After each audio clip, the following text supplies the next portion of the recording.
Hello and welcome back to another episode of the LMS Cast podcast. I'm joined today by a special guest, Chris Badgett, CEO and co-founder of Lifter LMS. And in this episode, we're going to be celebrating the 20th birthday week of WordPress. This week, WordPress turns 20. And Chris started out in WordPress in 2008. So Chris has been in the WordPress ecosystem for 15 years. And so this is going to be a great deep dive masterclass diving into WordPress and what it's looked like over its lifespan. And we'll be looking into the future a little bit as to what the next 20 years of WordPress holds.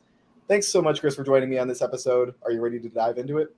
Yeah, let's jump into the birthday party. The birthday party. Make sure to leave in the comments below birthday cakes, birthday gifts, anywhere you see us. It's awesome to be in the WordPress ecosystem and so happy to be celebrating the 20th birthday. So my first question here is that WordPress as an ecosystem has people wearing a lot of different hats and different roles: freelancers, agencies, content creators, product developers, and a lot of people wear multiple of these hats. How did you go from being a WordPress user back in 2008 to becoming an influencer in the WordPress space and a product owner at Lifter LMS? Gradually, very gradually. So I've told the full story in others, so I'll just keep it brief. That I just started as I needed to have a website, and I found a tutorial on YouTube, and I followed it on how to create a WordPress website. Then I did freelancing in the space, and then I started creating courses off on WordPress with a theme I got off of Theme Forest, and then built up an agency up to 17 people, merged my agency with another agency called Codebox. Then we created the product Lifter LMS as we were kind of focused in the course creator coach kind of niche. And then, Lifter launched in October of 2014, which is crazy that that's almost a decade around, but that's a long time. 15 years is a long time. If you think about like a 15-year-old human being, a lot happens in those years, and they change a lot and they grow a lot. And at first I was just trying to use a piece of software to build a website. And then as time went on, the deeper I went into the WordPress rabbit hole, I kept finding all these opportunities and kind of falling in love with the software and the community and the impact I was able to create in the world. So it was a very gradual thing. And I didn't, try to become an influencer to be an influencer's sake. I just have been around this neighborhood for a very long time now, especially in tech. 15 years is a long time in tech. Most businesses don't make it past 5 years. Lifter's almost 9 years old, and there was some agency time before that. So, and then the more I kind of got out from behind my computer into the community, at WordCamps, at side events, other entrepreneur events, and just building real human relationships, but also on the internet as well. Mostly on the internet. Like I have a lot of WordPress related friends, and most of them I have not met in person, but I know them from social media. And you go to a WordCamp, which is literally like 0.05% of my time is like in person doing what I do. And I'll actually press the flesh, shake a hand, give a hug, share a meal. But a lot of it is virtual. And I think it's kind of hard to fathom how big the internet is. And you and I have talked about Dunbar's number before, where the human being can really only maintain relationships with 140 people or something like that. Yeah. But I mean, I have thousands of WordPress friends, and some of those connections are shallow, but some of them are very deep. So, there's this whole Dunbar number thing, but then when you kind of use social media and the internet and really invest in your community, I think the number actually gets bigger. But they're just, sometimes it's hard to maintain, like, oh yeah, what was your name again? Or you see somebody in person and they look different than their profile picture. And I'm sure it's happened where I didn't even recognize somebody that I've been talking to before, and it just happens. So I'm kind of rambling, but that's the evolution. Okay, cool. So just to sum that up, you took the journey from creating your first WordPress website based on a tutorial to creating websites for others, and then merging your agency with another one, Codebox, and then that sort of spawned the Lifter LMS idea. And that's really been the last 9 years. Yeah. Awesome. And I'll just say like I think the best marketing is really just like the personal brand marketing is really just being yourself. Like I'll wear the same clothes, talk the same, act the same. You see me on a podcast or a webinar as at a WordCamp or whatever. So really just being your public self that's how I kind of became a quote influencer. I don't really like that name influencer, but it's just like I'm kind of public, and it's popular now to quote build in public, but just by getting out there in the public, whatever that means, and adding value to other people through conversations, through content, through relationships, you become well known. It just kind of happens. And to me, that's the secret to influencing or to being an influencer in a community, is just to help people publicly. Help people publicly. That's awesome. And speaking of helping people publicly, we kind of move on to my second question here. A WordPress co-founder, Matt Mullenweg. Most people in the WordPress space know him, especially if you're integrated as a freelancer agency or product developer in the space. He does a lot of thought leadership around WordPress and Web3 in the future and all that kind of stuff. And sometimes as a product owner and a leader in a company, we can't please everyone on the decisions we make. And that leads into the question I want to pose to you. What's unique about people in WordPress and the ecosystem in WordPress?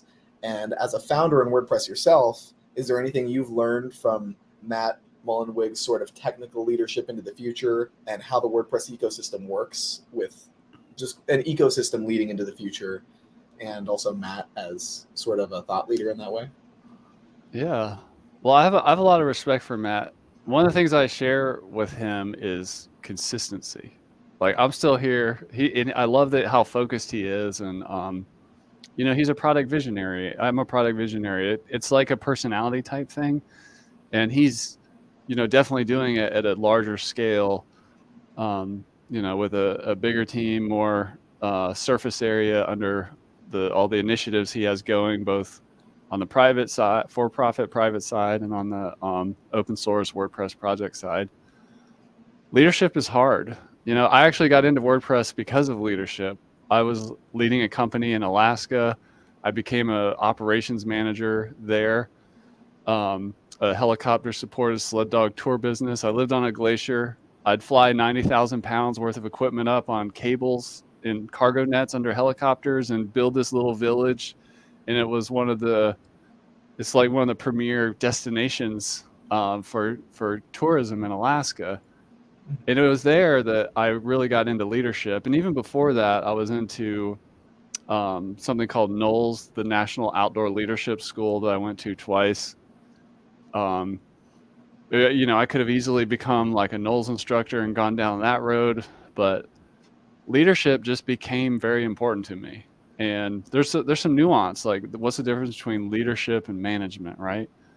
And a lot of us are doing both, but they're different. Management is more like, getting the job done, creating the systems.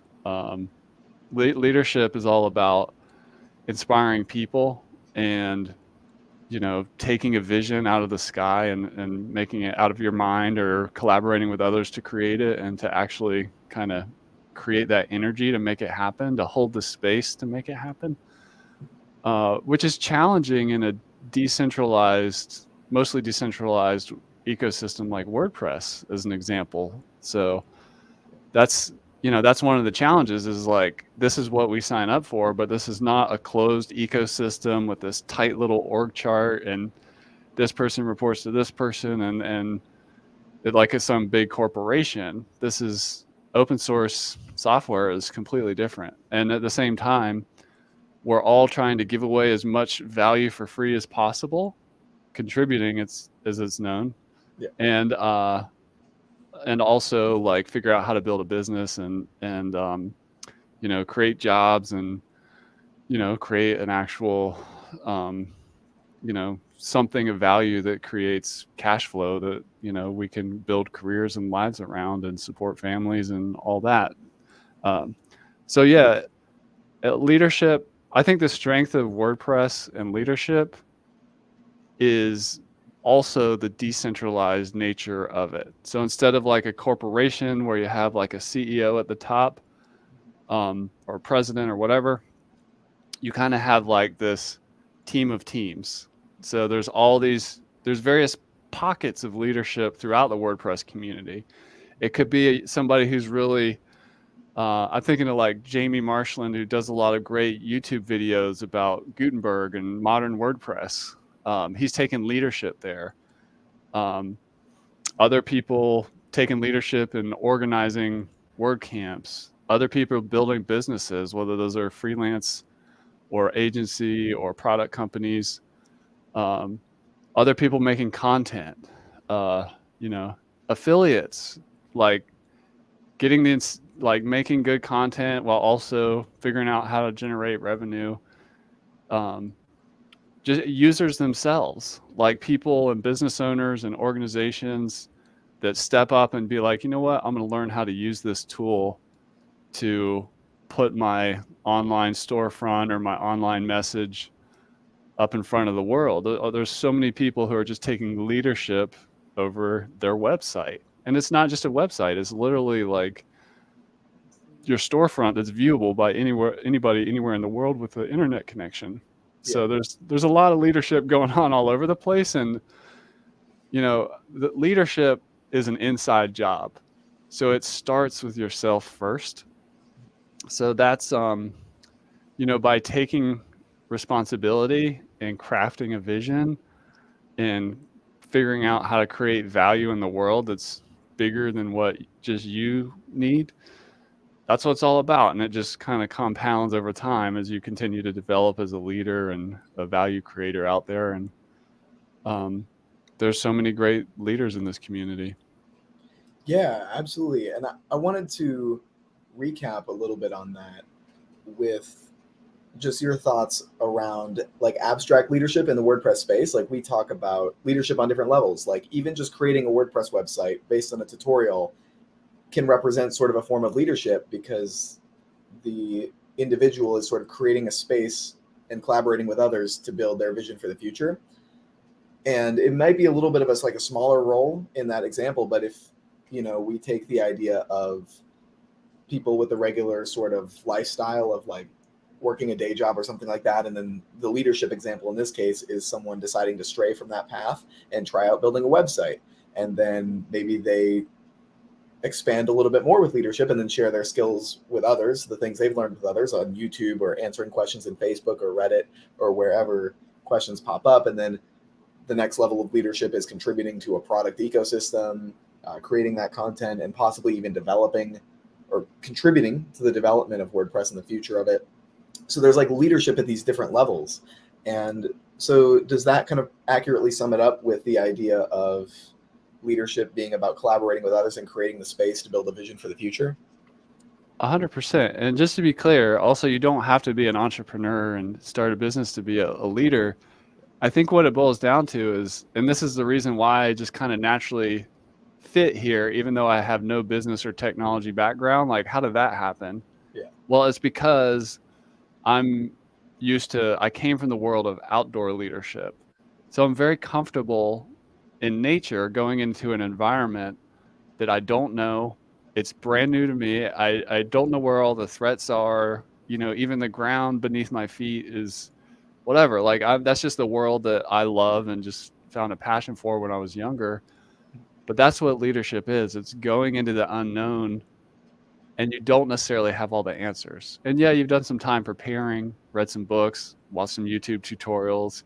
But when you take that responsibility for yourself going into the unknown, that's what leadership is all about. And here in tech and, entrepreneurship and serving clients and, building internet technology, it's a vast wilderness of the unknown.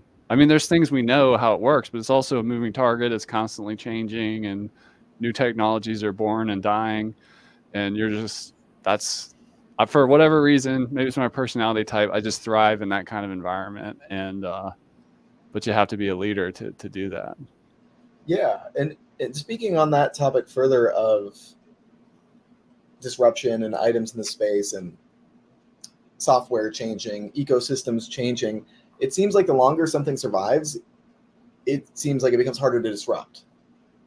And of course, disruption is always possible. Like with Blockbuster Video was disrupted, film-based cameras, Flickr, MySpace.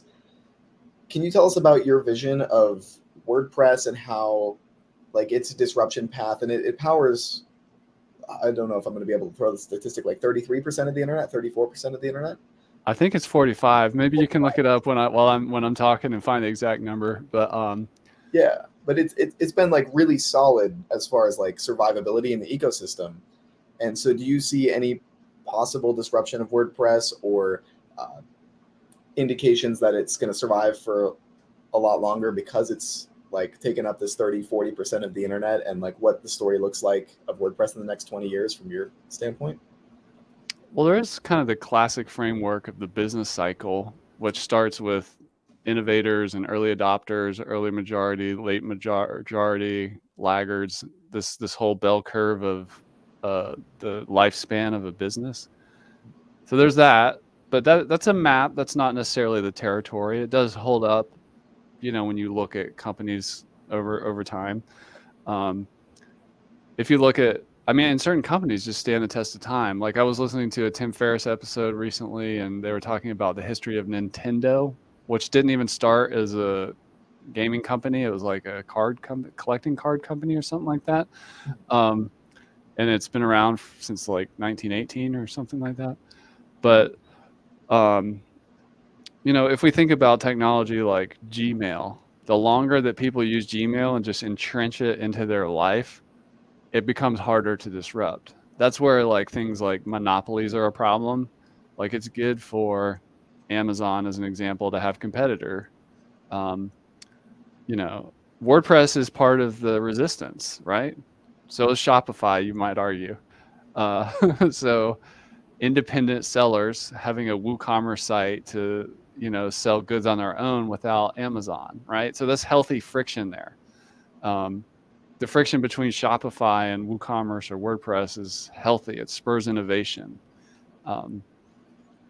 But in terms of the time, 20 years is a long time for technology. And if you think about how much is accomplished over those decades, it's really amazing.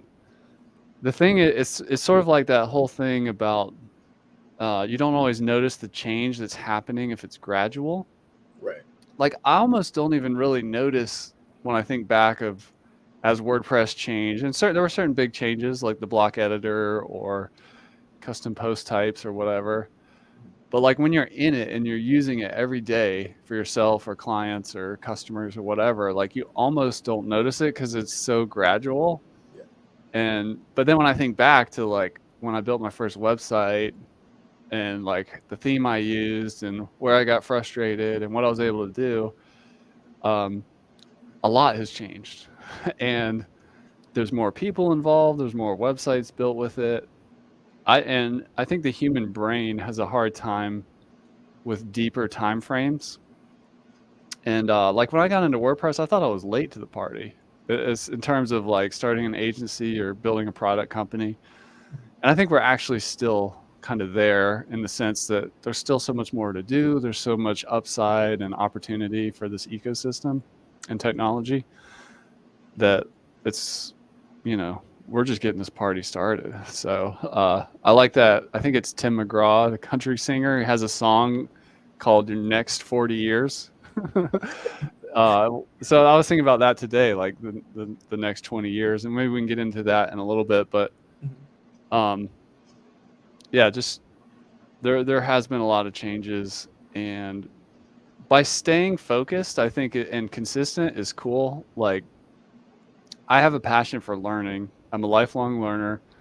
So I'm technically, I think, what you would call like an unschooler in the sense that I just follow my passions and see where they take me. But I've had a lot of just consistency and commitment and interest in both WordPress and online learning. So like that's the secret sauce to Lifter LMS as an example, is I'm just consistent. And I'm not trying to be like, it's not like I have to summon this motivation. I just love WordPress, and I love online learning and empowering other entrepreneurs and all that stuff. And it's okay. I see people come and go out of WordPress, um, in all the different roles and ways people relate to the software. Um, but there's a ton of people here who have just been here a long time and just continue to add value to the community and participate and use the software.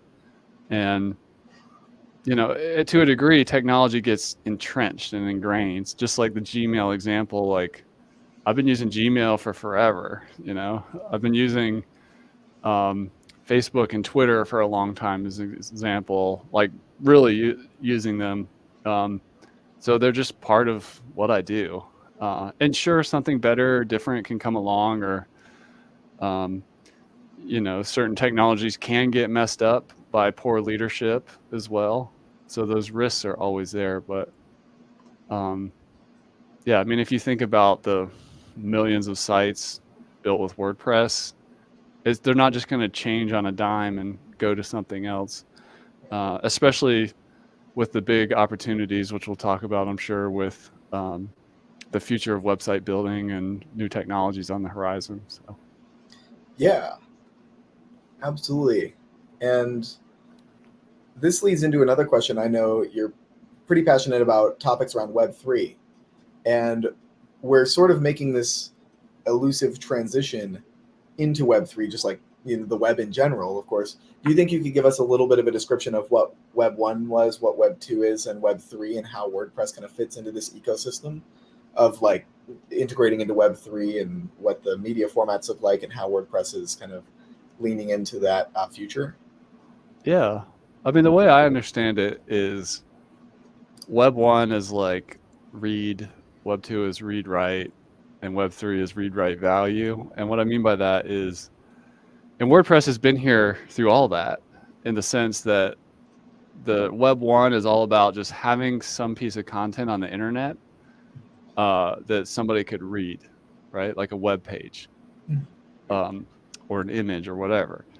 And then Web 2 is the socializing on top of that. So not only can I read it, I can also drop a comment below it or write, which is like the part of the WordPress story, particularly in terms of blogs and commenting. The web became more interactive. Right. Web 3 is about having interactivity, but then also these objects that we're creating on the web also contain value, not representations of value, but the actual thing is the value. And that's where NFTs come in, non-fungible tokens, and other things.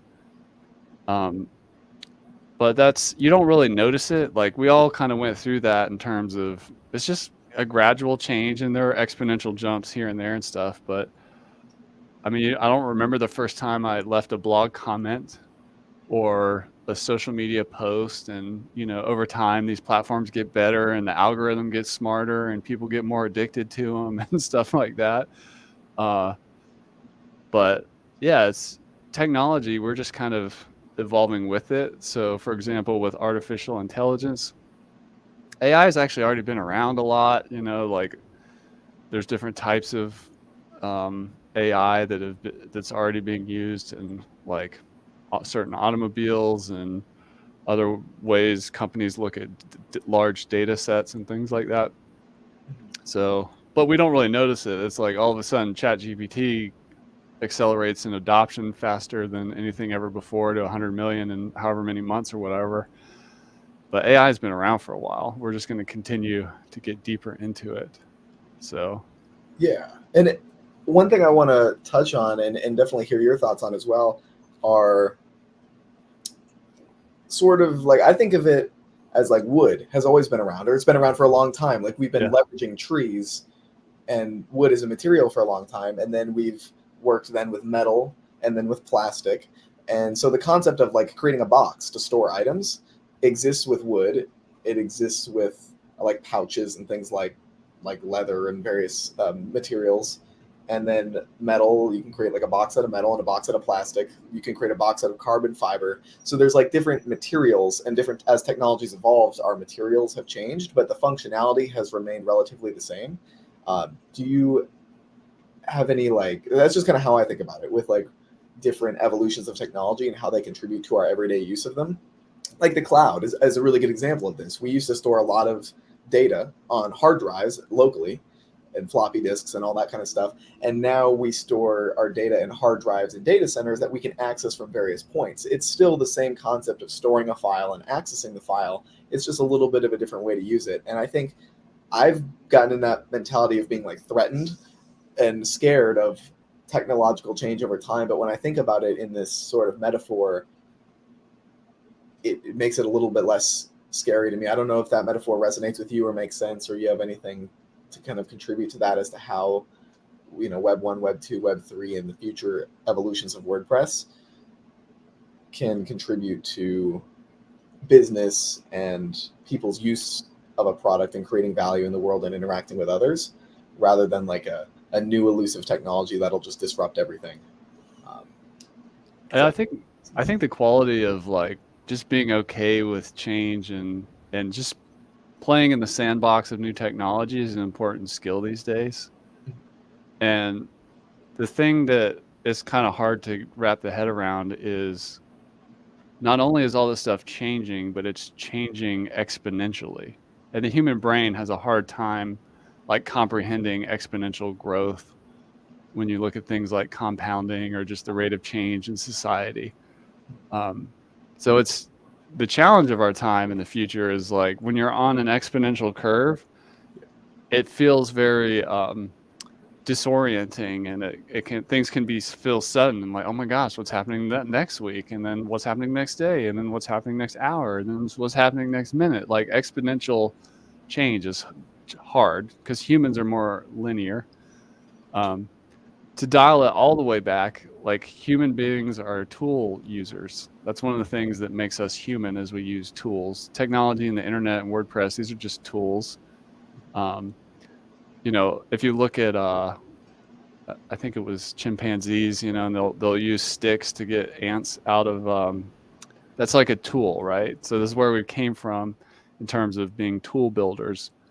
But our ability to use the tools is changing exponentially, and you don't really notice it, like in the sense that, the 1300s and the 1400s weren't that different, right? But 2023 is pretty different from 2019, and 2027 is going to be like way different.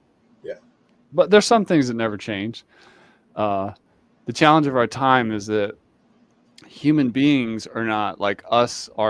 Our wetware, as I call it, like our biology is not changing exponentially, but our relationships with tools is, and the tools themselves. So in the same way we have, sometimes we have health challenges because our biology is not changing that much, but we got like, all this stuff happening in the food systems and fast food and all this stuff that's like, the human sometimes struggles when things change really fast around. So being adaptable and playing around and trying to stay sane is important. As for me, staying sane is spending time in nature, slowing down, unplugging from the internet. That you can kind of get grounded and not necessarily swept away, right? Right. And I think the WordPress block editor, the Gutenberg plugin that came out, I think around 2018, 2019, and is now integrated fully into WordPress as the block editor. That's how things work in WordPress now, was a big change of the tool. Like the WordPress tool has evolved significantly in the last 5 years relative to maybe the 5 years before that. And I was one of the people opposed to that change or just uncomfortable with the change. And now I'm fully embracing the block editor and I'm really into it. And I love leveraging the tool and playing with the tool. And so I feel a lot less threatened by the change and am embracing a lot of it. And this leads into a question that a lot of what happens in WordPress is free plugins, free core software, open source.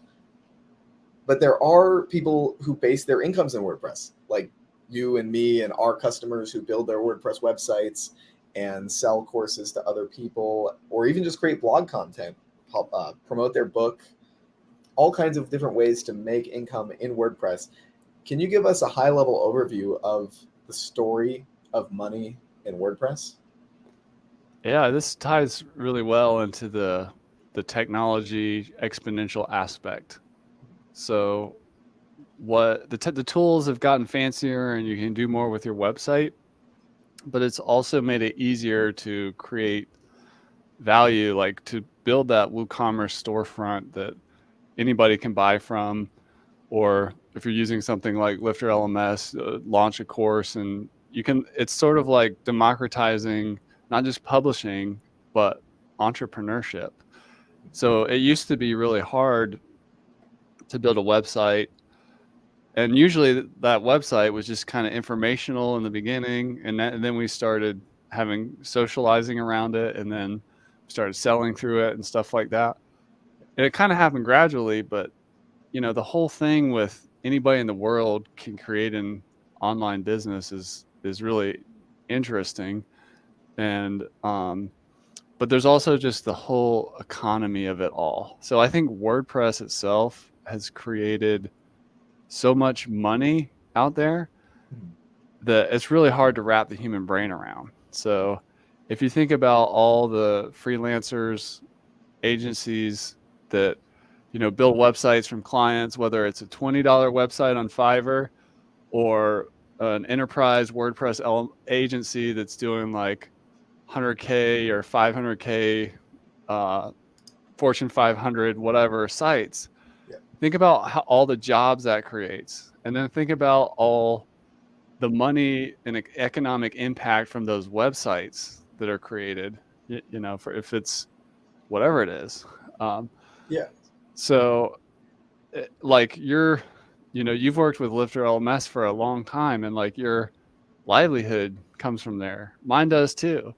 And we have all these people creating their businesses with Lifter LMS, and they're creating jobs, they're hiring, marketers and content people and developers and assistants and whatever they need for their business. So WordPress is responsible for billions, if not trillions of dollars of economic value creation. And because it's so decentralized, it's not like this pocket in one corner of the United States. It's a global phenomenon. So, which going back to Dunbar's number, you can't even wrap your head around like how much WordPress is going on in 170 different countries or whatever, like all the time. And all the economic impact and money creation from all that is pretty interesting when you look at so much of it is free. Right. So it's cool. Yeah, and I think one topic that might be related to that is interoperability. Let me make sure I pronounce it right. Interoperability. Yeah. Interoperability. So that's a fun word. That's a big word, and that's a word that's thrown around in WordPress a lot.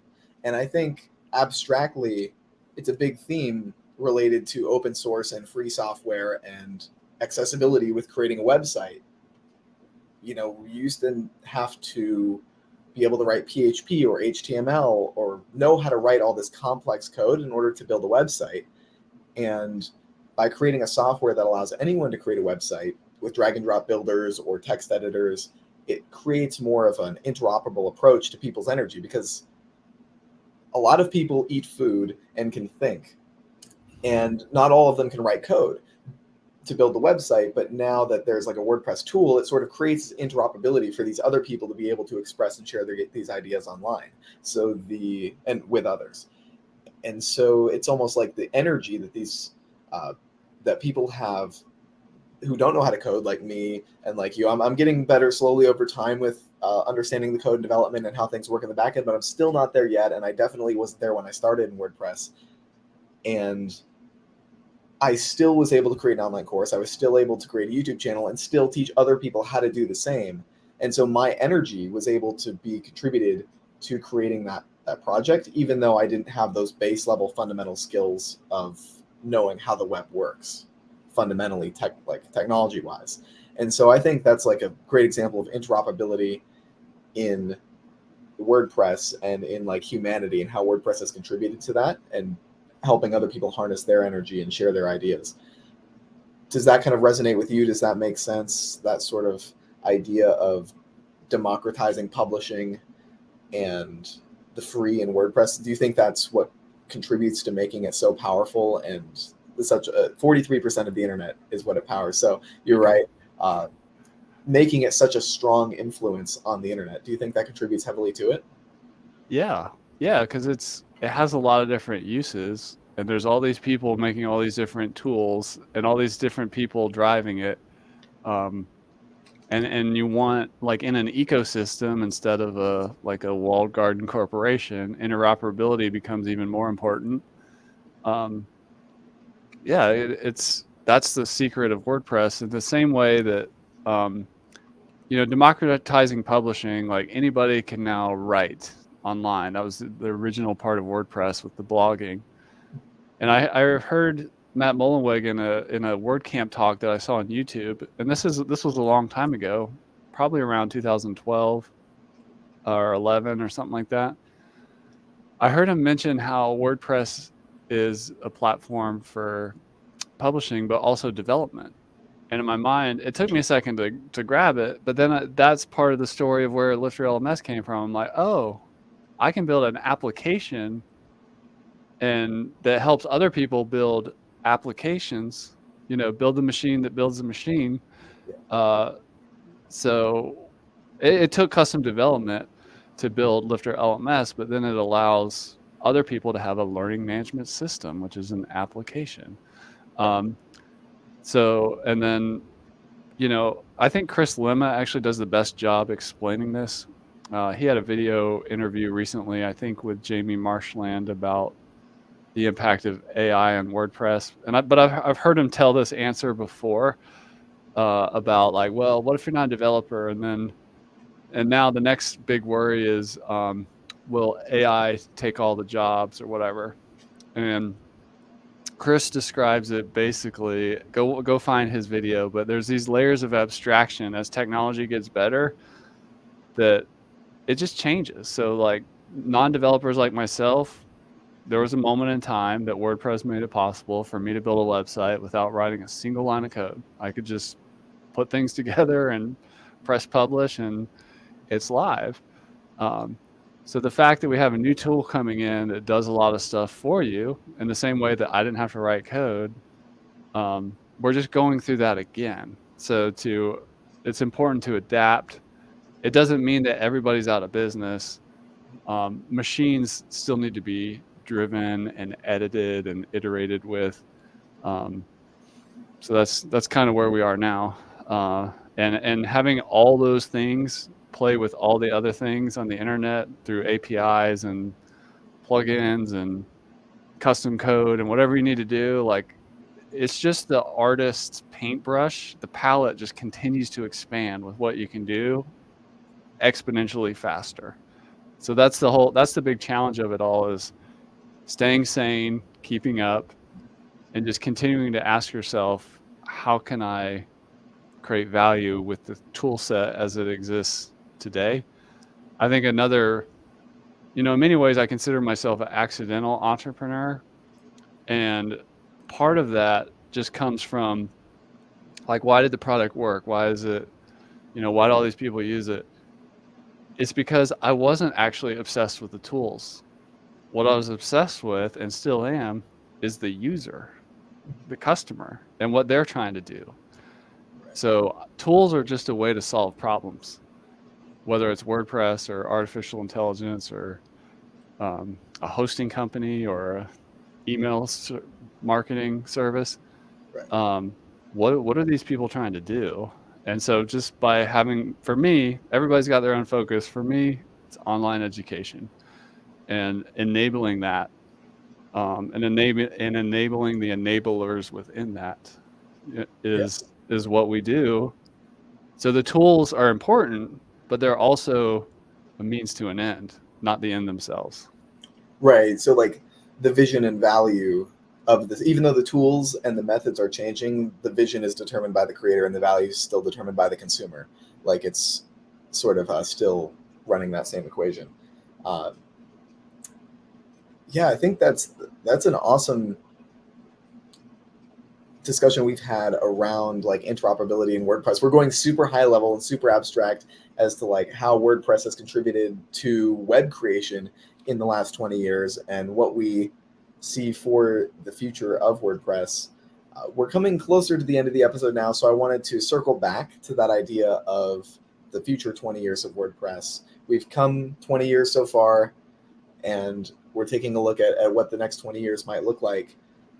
Do you have any other ideas for people listening to the episode now about how they could get involved in the next 20 years in leadership in WordPress, understanding WordPress, trying new tools, and contributing to the ecosystem and the value of this whole monolithic website creation tool? Yeah. Well, it goes back to the human problem of humans have a hard time with exponential things and then also long time scales. So I had no idea where I would end up in 20 or in 15 years of using WordPress, right? So I think we can't necessarily predict the future like it's a crystal ball, but we can, choose how we want to engage with technology and what we want to create in the world and how we leverage it. Matt Mullenweg mentioned the next mega trends of the next 20 years being artificial intelligence and open source. So if you draw that Venn diagram and put those together, artificial intelligence is a much better assistant, at least in its current form, than a complete replacement for a job, right? So open source, because WordPress is open source and all the GPL licensed stuff that means artificial intelligence can look at it. It's not proprietary on a server somewhere that can't look at. It's built from the beginning. You could still build an API for a proprietary software to allow the artificial intelligence to look at it. But WordPress from day one, the doors have been 100% wide open. So ChatGPT, as an example, is already trained on all the open source WordPress stuff, and that's why it can write code. And that's why when used with GitHub Copilot and all that stuff, it's just ready to go. It's already open. So in WordPress, the name of the game has always been, in my opinion, how do we give away as much value as we possibly can for free, while also creating enough of an economic engine to support the people that support the technology and create the jobs in this ecosystem, right? So what happens is the free line just keeps moving. So just don't embrace it. Like, is it scary? Like, was it scary to give Lifter LMS like the free core plugin away just completely for free? A little bit, but we still, figured out how to monetize that, and so that's really the name of the game. If you want to figure out the future, think about how can we give away even more for free and still have an economic engine that's able to support me if I'm just a one person thing, or a team, or a whole industry. And yeah, so that's what it's all about, and leverage those new tools to be able to do that.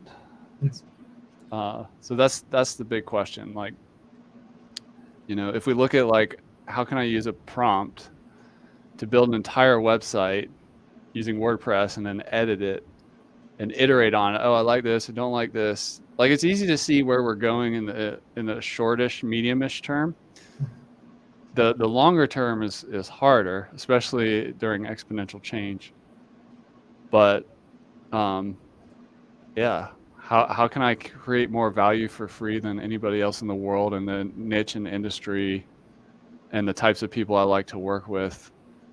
How can I do that? That's the right question to ask, but also to be a prudent person around money, like in terms of like supporting yourself, and ideally, if you can, create value for others outside of yourself, like jobs and industries. Yeah, I love that idea around giving as much away for free as possible while also creating enough of an economic engine to continue to be able to develop the project. And I think that really comes down to what WordPress is about. Like when I used to go in the Facebook group and create a YouTube video to answer a question, it wasn't like I necessarily put that behind a paywall. Like, yeah, here's a $5 membership with a video to answer your question. Yeah. It's like sort of giving away as much value for free as possible while still having an economic engine. In that case, it was like my freelancer gig to support my learning of new things and my understanding of the product. And that's just like a personal setup with that example. But then Lifter LMS as a company, like you said, has the free core plugin that allows a lot of creation on the web and democratization of education. And then there's also the add-ons that help support our developers and us promoting the content and just creating the engine to keep the product going and growing. Yeah. And think about like an agency.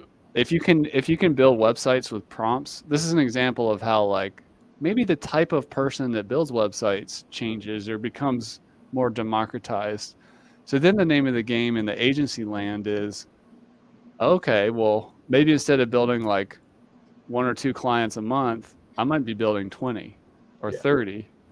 Or I'm going to be creating courses to help business owners just do it themselves and learn how to talk to the website creator.